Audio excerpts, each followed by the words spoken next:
Cinco de Mayo matters. No, it's not just tacos and margaritas. Here's the history of Cinco de Mayo. No, I'm not Mexican. I'm from Nicaragua, which I'm gonna do a whole series on Nicaragua.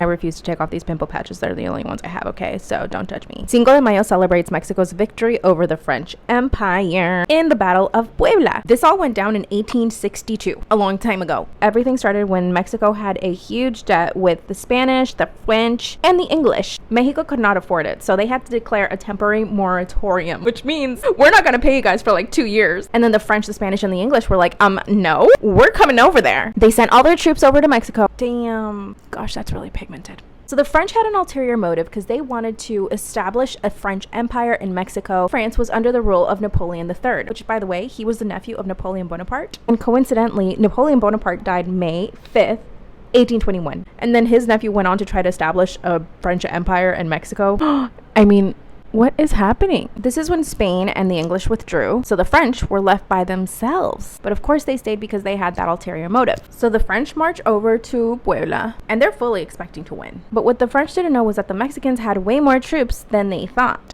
I'll tell you the number by the end of this video. You're gonna be shook. For 3 days, the Mexicans managed to keep the French back. This meant that they were able to kill the French as they came towards them in the battle. The Mexicans ended up killing about 500 French soldiers, whereas only less than 100 Mexican soldiers died that day. This was such an important battle that they won because the French had not been defeated for over 50 years. That day, the French had 8,000 soldiers. Let's guess how many the Mexicans had. A little less than 4,000 men. So winning the battle was a huge deal. Then President Juarez declared May 5th the official anniversary of the Battle of Puebla, which we now know as Cinco de Mayo. Fast forward to the 1980s, something really interesting started happening. Beer companies started capitalizing on Cinco de Mayo. They started marketing their beer based around the holiday. And with that, it blew up. Americans started celebrating Cinco de Mayo everywhere, what we now know as Cinco de Mayo. It's a completely different and commercialized version of what Cinco de Mayo is. I'm sure if you went to any bar celebrating Cinco de Mayo, I think most people in there are not going to know why Cinco de Mayo is celebrated or that there was even a battle that happened in 1862. George W. Bush was the first president to celebrate Cinco de Mayo at the White House. Cinco de Mayo is a day for special pride and remembrance